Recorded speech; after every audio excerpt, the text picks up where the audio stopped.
My name is Isabella Reed, and I never imagined that one single moment could change the trajectory of my entire life. But the night I discovered the truth about him, everything I believed in, everything I had trusted, collapsed in an instant. I want to take you back to the beginning, before the heartbreak, before the rage, before the plan, to the ordinary day that set this all into motion. It was a Thursday evening, one of those evenings where the air feels unusually warm and every sound seems sharper than usual. The distant hum of cars, the faint laughter drifting from a nearby cafe, the subtle rustle of leaves outside. I remember because I had been texting him all day, as I usually did, sharing random jokes, snippets of my thoughts, imagining a quiet, cozy night together. But beneath my casual messages, a quiet unease had been building inside me for weeks. I couldn't pinpoint it at first. A fleeting suspicion here, a small inconsistency there. But I brushed it off. Surely, I thought, it's just paranoia. He's stressed at work. Everyone has off days. And yet, deep down, a small, nagging voice whispered, "Something isn't right." The first hint came a few weeks earlier. His phone, which had once rested casually on the table with notifications visible, was suddenly always in his pocket or tucked out of sight. Texts disappeared, calls went unanswered, explanations for minor absences were vague. I noticed subtle shifts in his demeanor, the slightly forced laughter when I entered a room unexpectedly, the hesitation before touching me, the fleeting flicker of guilt in his eyes before he composed himself. I tried to rationalize it. I told myself he was stressed, tired, preoccupied. Love, after all, should mean trust. But my intuition screamed louder every day. I couldn't ignore the patterns, no matter how much I wanted to. Then came the evening that would shatter everything. I had decided to surprise him with his favorite dinner, imagining the warm, ordinary night we would share. When I arrived at his apartment, the door was ajar. That was unusual. He had always been meticulous about security. My stomach tightened. I stepped inside quietly, calling his name softly. There was no answer. At first, everything seemed normal. The apartment was calm, almost eerily so. Then I noticed his phone lying on the couch. A notification popped up, a message from someone whose name I didn't recognize. My curiosity was immediate, but so was the dread. I picked it up, and then I saw it. Messages between him and another woman. Intimate messages, jokes they shared, secret plans, things he had never shared with me. My heart stopped. The room seemed to spin. My hands shook as I scrolled through the conversation. Every word, every laugh, every little sign of intimacy was a knife twisting in my chest. The reality was undeniable. He had been seeing her behind my back, betraying my trust with someone else. I remember the exact feeling, a mixture of disbelief, rage, and sorrow. I wasn't just hurt, I was blindsided. Every memory of our time together suddenly felt tainted by deception. My pulse raced, my chest tightened, and the air around me seemed impossibly heavy. My first instinct was to confront him immediately, to demand answers and vent my anger. But something inside me stopped me. Raw emotion, I realized, could ruin everything. If I wanted justice, if I wanted him to truly feel the weight of his betrayal, I couldn't act impulsively. I needed patience, strategy, precision. So I sat on the couch, letting the shock wash over me, replaying every interaction we'd shared in my mind. I thought back to every inconsistency, every missed explanation, every subtle behavior I had previously ignored. Slowly, a chilling clarity emerged. He had underestimated me.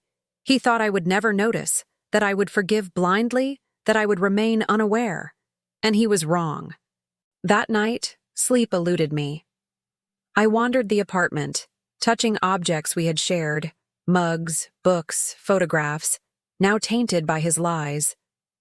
I imagined conversations I had had, picturing her presence in spaces that should have been ours alone. Anger simmered beneath the surface, but beneath the anger, something else grew. determination. I started retracing his patterns, cataloging every detail, every lie, every inconsistency. I kept a private journal, pouring my rage and grief onto paper, translating chaos into a strategy. The act itself was oddly calming, a reminder that while he controlled my heart, he would never control my mind. Weeks passed, and I observed him quietly, noting how freely he laughed with her, how comfortably he allowed her into his life while keeping me in the dark. His confidence, his arrogance, his assumption that I wouldn't notice, these were his greatest weaknesses. I made a promise to myself that night. My revenge would not be impulsive. It would be deliberate, precise, and unforgettable. He had broken my trust, but he would not break my spirit. Pain had turned into focus. Hurt had turned into strategy. Every detail mattered. Every lie he told became a thread I could unravel. Every truth he hid became leverage. By the end of that week, the initial shock had evolved into a quiet, simmering plan. He continued his double life, blissfully unaware that his carefully constructed facade was about to collapse. The night I discovered his betrayal was not the end. It was the beginning of a journey that would test patience, intelligence, and resilience. And as I lay awake that night, I realized the truth. Revenge is far more satisfying when it is precise, calculated, and inevitable.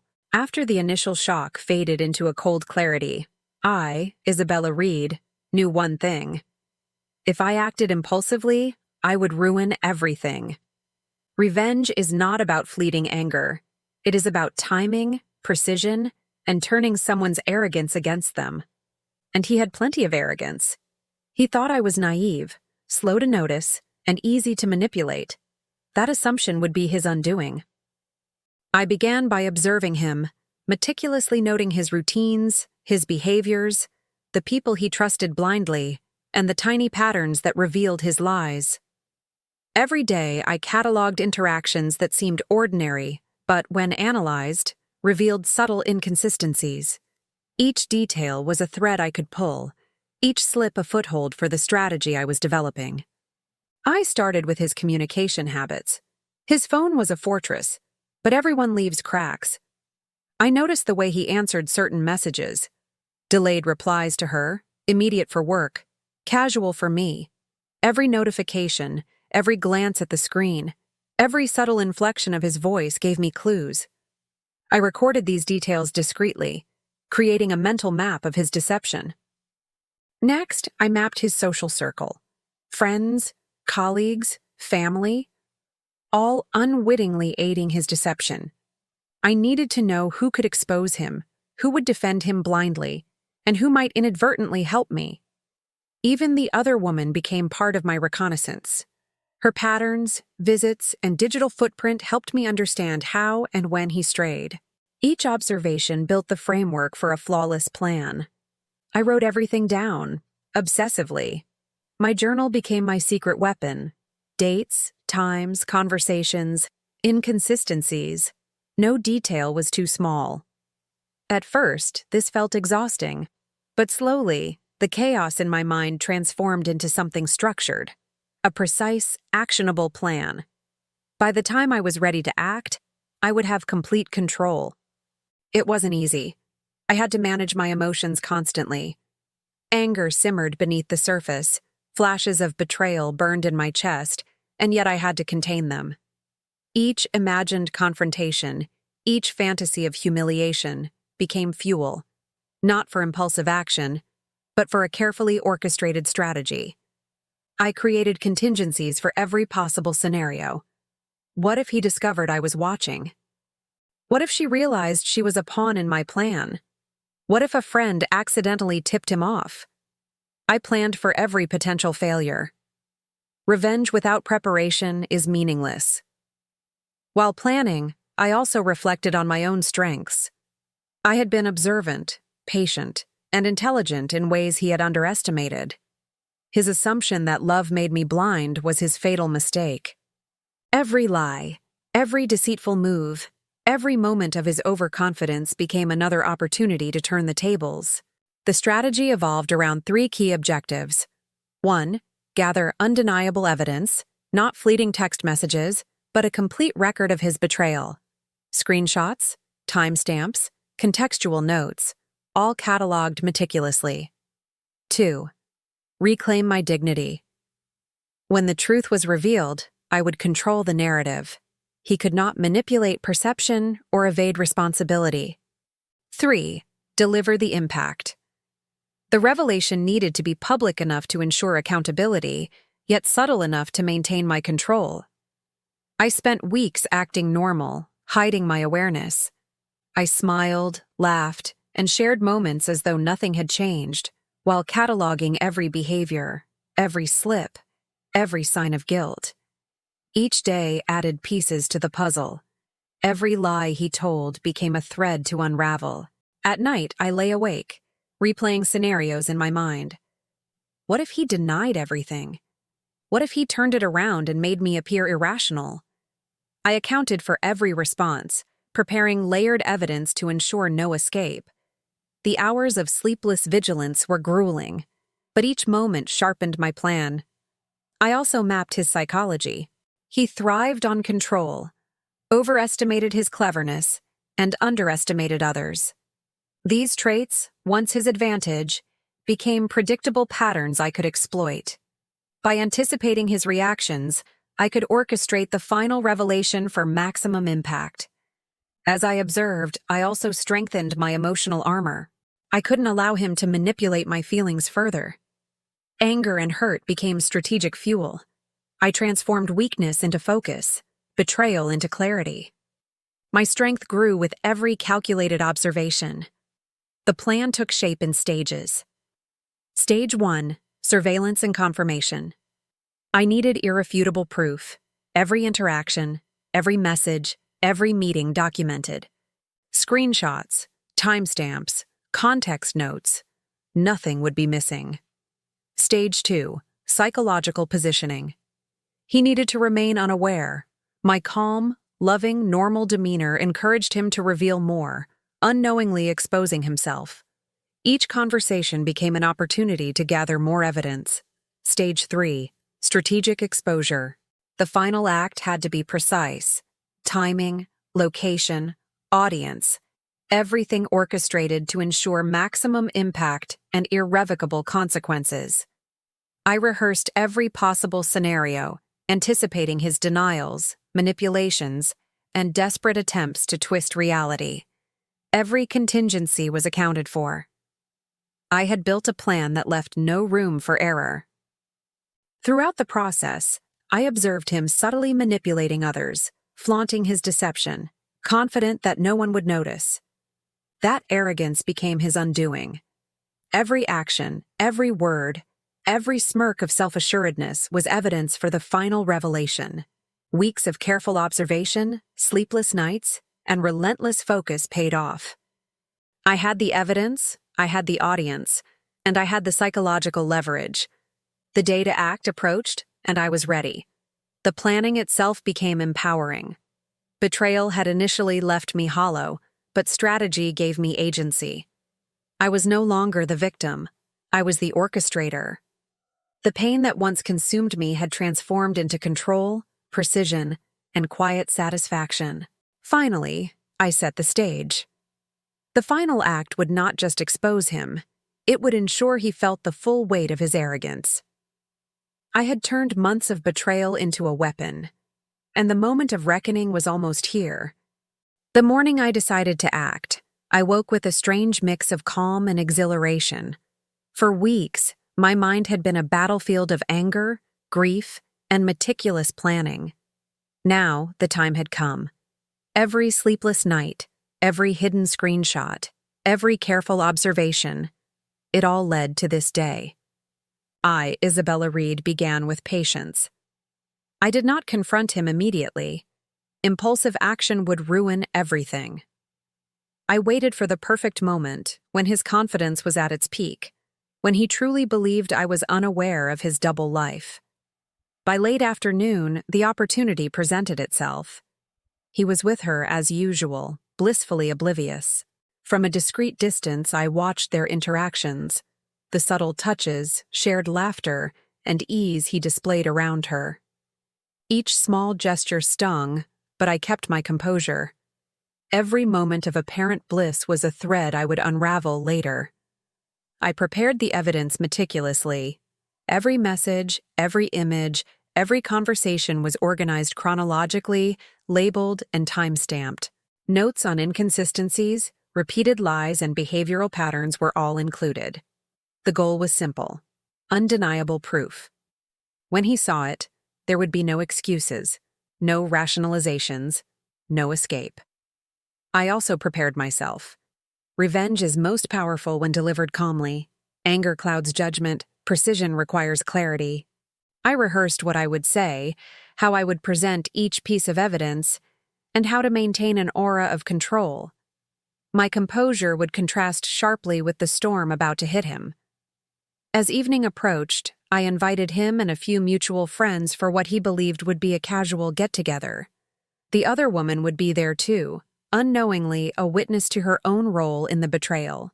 Every detail, from the setting to the timing, was designed to maximize impact. The night began normally. Laughter, casual conversation, and the ordinary rhythm of a friendly gathering. He was relaxed, confident, unaware that his carefully constructed life was about to collapse. I observed quietly, noting every glance, every subtle movement, every twitch that might hint at his awareness. But there was none. His arrogance remained intact, exactly as I had predicted. When the moment was right, I initiated the revelation subtly. A seemingly casual remark, carefully worded, hinted at inconsistencies. I watched his brow furrow, the first flicker of unease. Then I began to present the evidence, piece by piece, in chronological order.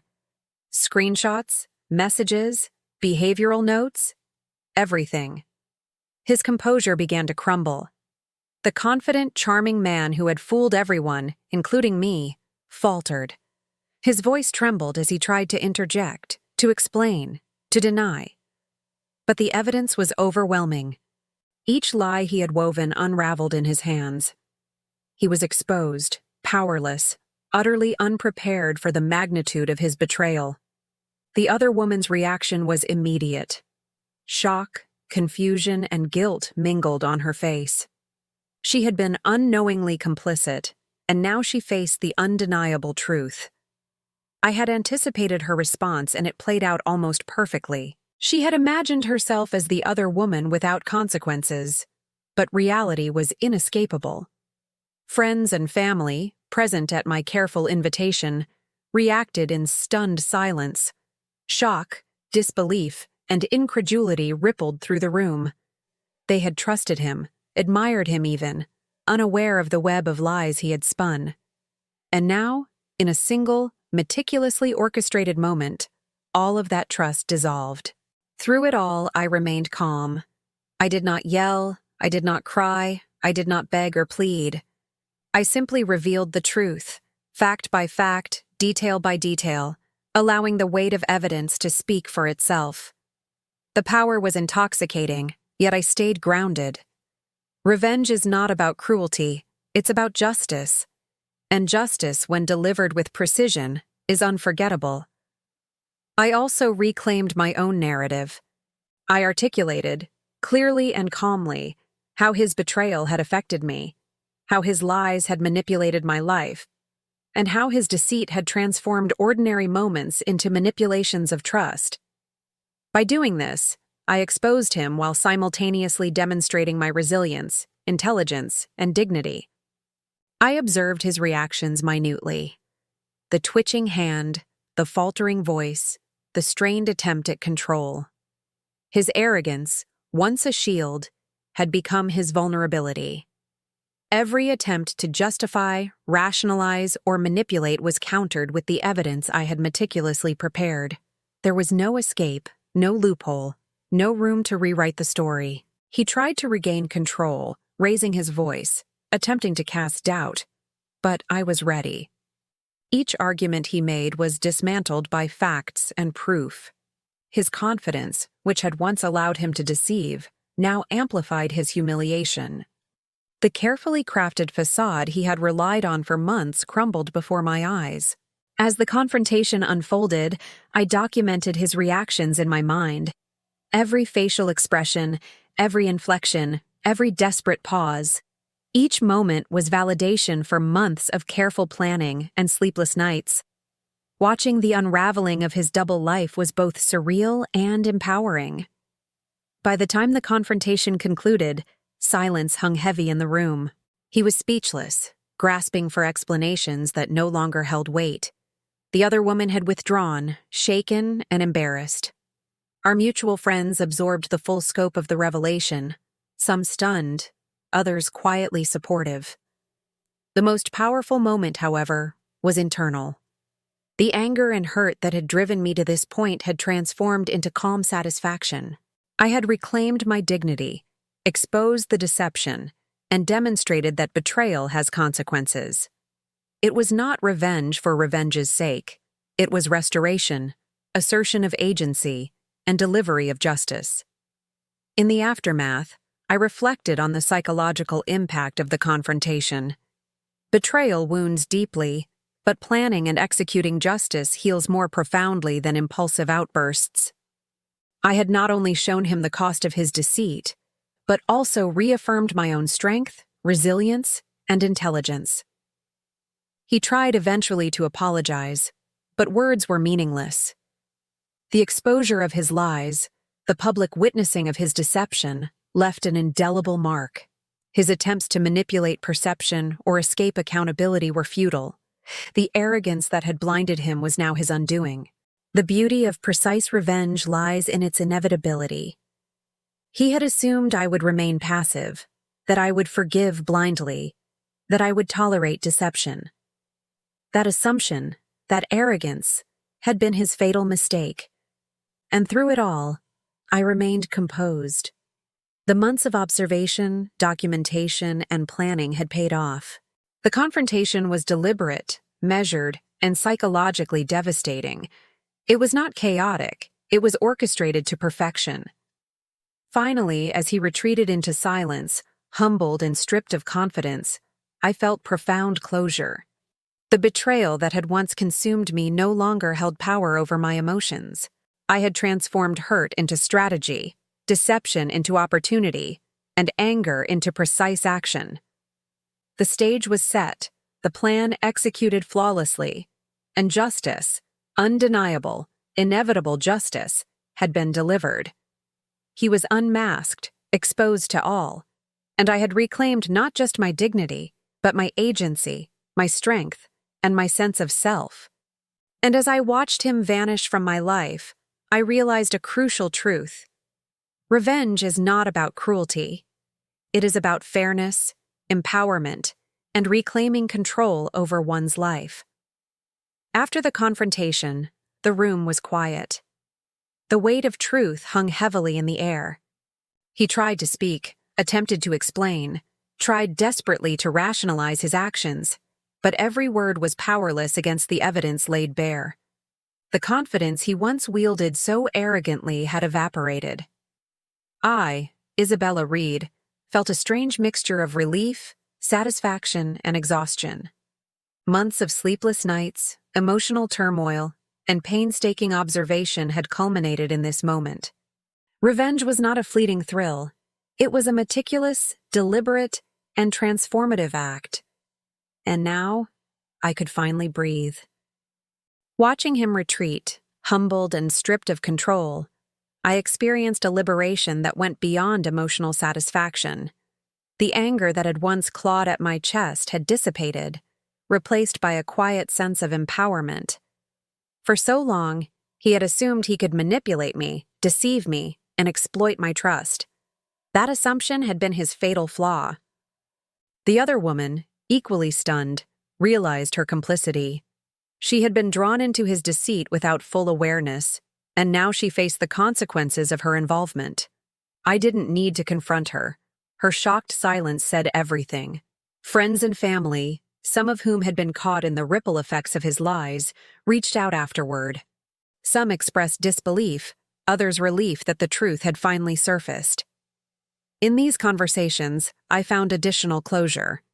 Exposing the lies not only restored my dignity, but allowed others to see the truth and adjust their perceptions. Justice, when executed thoughtfully, ripples outward. In the days that followed, I reflected deeply on everything I had learned. Betrayal is excruciating, yes, but it also reveals the hidden strength within us. Anger, hurt, and disappointment can be transformed into clarity, strategy, and empowerment. Revenge, when precise and calculated, is not cruelty. It is balance, assertion of boundaries, and reclaiming agency. One of the most profound lessons I learned is the psychology of deception. Those who lie often overestimate their cleverness and underestimate others. They assume that no one will notice, that forgiveness is automatic, that loyalty is blind. When the moment of revelation comes, the shock is amplified precisely because they believed they were untouchable. That is the true power of strategic revenge. It exposes arrogance and delivers justice in a way that is inescapable. Reflecting on the planning process, I also realized how transformative it had been. The hours of observation, note-taking, mental rehearsals, and contingency planning had not only ensured success, but strengthened me as a person. I had turned chaos into structure, betrayal into strategy, and pain into empowerment. I had proven, most importantly to myself, that resilience and intelligence can overcome deception and manipulation. I also understood the importance of patience. Acting impulsively would have undermined everything. By waiting for the perfect moment, observing carefully, and executing with precision, I ensured the impact was complete. Timing and control are as crucial as the plan itself. Revenge without patience is merely an emotional outburst. Emotionally, I found peace. The constant anxiety, sleepless nights, and obsessive thoughts about his deceit faded. I no longer replayed every conversation or second-guessed my intuition. The knowledge that I had acted strategically, fairly, and decisively provided a deep, lasting satisfaction. From this experience, I also drew broader lessons about relationships, trust, and self-worth. Trust is fragile, but awareness preserves it. Vulnerability is a strength, but vigilance ensures it is not exploited. And betrayal, while painful, can reveal inner strengths we never knew we possessed. Finally, I want to emphasize this. Revenge is not about cruelty or malice. It is about reclaiming your life, restoring balance, and asserting that deception has consequences. Acting impulsively may provide temporary satisfaction, but true empowerment comes from strategy, patience, and precision. To everyone listening, if this story resonated with you, if you felt the tension, the heartbreak, and the ultimate triumph, I have a small request. Please like this video, share it with someone who would appreciate a story of justice, and subscribe to the R channel for more deeply engaging, emotionally charged stories from Reddit. Each like, share, and subscription allows us to continue telling these stories, giving voice to justice and resilience. Every story carries a lesson about human nature, about personal strength, and about reclaiming control when betrayal seems overwhelming. And sometimes witnessing justice served with precision reminds us that while deception may be inevitable, empowerment and closure are always within reach.